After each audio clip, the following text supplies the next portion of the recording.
sa bagyo, may tibay at tinig ng loob. Bulaklak na tanging mailan, ang bagyo ay umakalimutan.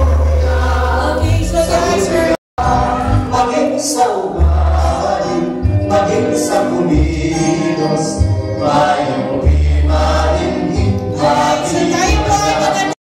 Nag-uusap pa sila at parang nagkakasundo ang mga puso nila. Nang di ko matiis, ako'y lumalas ng nag-iis. Okay, susunod. Ang bawat makilos, parang lang na pamay-pay. Maibig ka sa hiling na naman pag-aralan. Pag ito'y nakanalig sa laman ng mukha mo, ang ibig ka sa hiling ay nahihiya ang puso ko. Hindi pagkamasdan mo, sulit ko ay sa inyo. Mahilig ka sa hiling may para sa puso ko. Pag At ang ating mga palagay, sige o.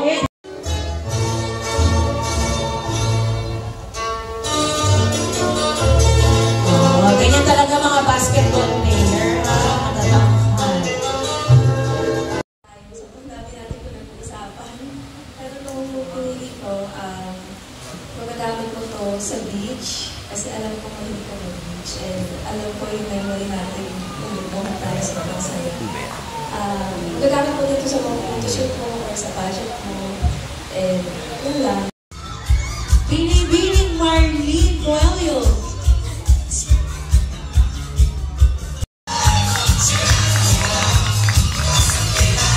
Yan po, na-inspired ang ating binibining siya. Kung bakit din po siya ay nagdesididong sumali na. Nasa dugo na po nila. Ay, diba? Paglakad na lang na piso. Grabe. Parang nakasuot ng koron. Alana. Next po, binibining Maribeth kay nasa salon na. Miss Gloria Romero. Ayan. Di po, kailangan na po kayo mag-start, syempre. Kahit sa gitna lang po, kahit sa gitna lang. Ayan. First yung high. Actually, kung hindi lang po nagkaroon agad ng anak si Mama Maribeth, dati po ang susunod. Picture mo na ulit si Direk. Kilala natin siya. Pwede nga po ba siya, ayan ha, i-describe in one word. Okay? Kung gaano niyo po kakilala si Shai. Okay? One word lang naman po. At kung bakit. Okay? Pakilala po na nadi-describe niyo kung ano po yung pagkakakilala niyo kay Shai. Pero in one word lang po. Ayan, na-pressure tuloy si Manang. At least yung iba makakapag-ano pa rin, di ba? Biglang umakap tuloy yung lola. O kasi, ay buti na lang doon nag-umpisa. Sige po, start po natin. Pakilala po. Hello, happy birthday, Shay. Yan ang... Okay, ano bang masabi ko sa'yo? Mula bata ka pa, na-observe ko yung how you grow up eh. Si Shay kasi mula ng bata, to kasabay ng daughter ko si Kay. So, halos magkalapit sila ng age. Nakita ko kay Shay, parang nag-uumpisa rin ako before. Ang advice ko kay Shay, maging tough.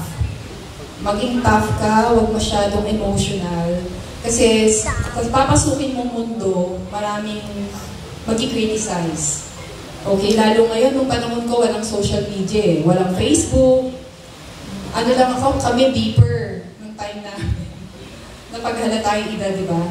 So, ang advice ko kay Shay, maging tough, matatag, palaban, simple pero palaban. Now, once na hinawakan mo yung microphone, lalabas lahat doon kung anong ano ka. Okay? So, yung advice ko sa'yo, hindi lang siya pang pageant, pang buhay din. Na kahit na maging sikat ka pa, kahit na makilala yung pangalan mo dito sa Pilipinas or kahit sa ibang country, sumikat ka, hindi natin alam kung anong nakasulat sa palad mo. Hindi natin alam kung anong nakalagay sa destiny mo na binigay ng Diyos. Kailangan, ang lagi mong isipin, grounded. Kasi ang pagiging sikat, minsan lang yan eh. Pag tumanda ka, wala ka na sagasaan. Yun ang importante. Tandaan mo yun ha. At pinaka-pangalawa, at lagi mong ilalagay sa puso mo yung magulang.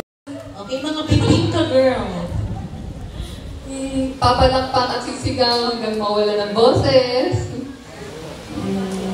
On your 18, welcome to adulthood. We celebrate not only your opportunity, maraming tumutulong sa'yo. Kaya focus ka lang na. Hindi ka namin pinipressure kasi alam mo kung anong tama at mali. Basta kung saan ka magiging masaya, nandito kami para sa'yo. I love you now. Ayun, palakpakan po natin si Mommy. Okay, ganun pala talaga, meron kayo idea ha, kung gusto nyo isasali yung anak nyo sa beauty contest. Wala na sa chan pa, no beauty queen na ang pangalan. Kaya pala hindi ako naging beauty queen, hindi ganun yung mga.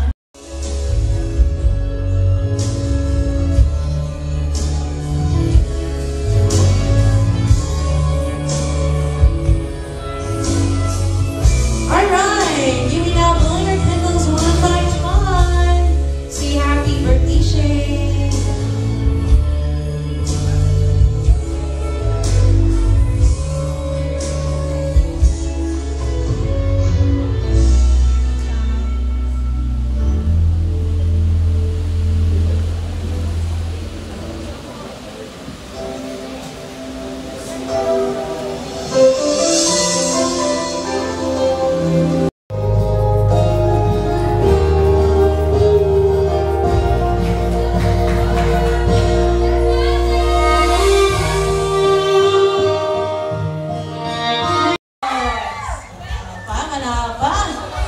Okay, sa letrang N. Sino N?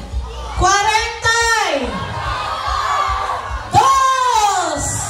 Naku, malapit na wala. Sa letrang O. Ah? 7. Sarado.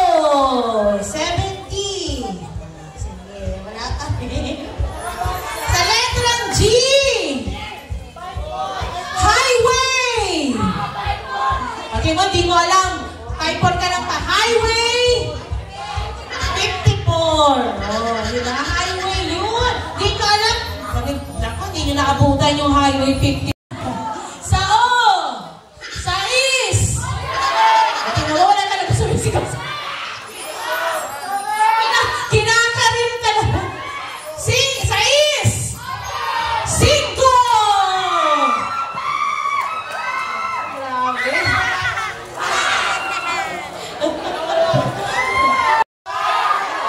B! 8!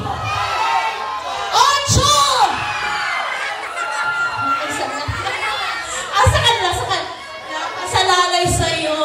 Nakasalalay sa'yo. Shy. Isa na lang sila. Pero wala po, hindi po may mag-thank you sa lahat ng mga kids. Sabi ko na siguro kanina. Unang-una nagpapasalamat ako kay Lord kasi nangyari itong araw na to. Sa lahat ng tumulong, Tapos, thank you po sa Glam Team. Thank you po sa Sounds and Lights, sa mga nag-picture po sa, anong tawag nito, sa projector. Tapos, yung mga nag-asikaso po sa pagkain. And thank you din po yung sa may ice cream. Ayan. And sa inyo po, sa host. Tsaka sa mga pumunta po sa nag-effort po na maghanap ng damit. Kasi yung mga pupunta po, sobrang na-stress po sila kasi kailangan po talaga magganito, kailangan mo talaga ganyan. Puro sila ganon. Ayun, sobrang thank you po kasi nag-effort po talaga kayo na pumunta dito at magsuot ng, ng gusto kong ano. Ayan, thank you po. Alright, once again.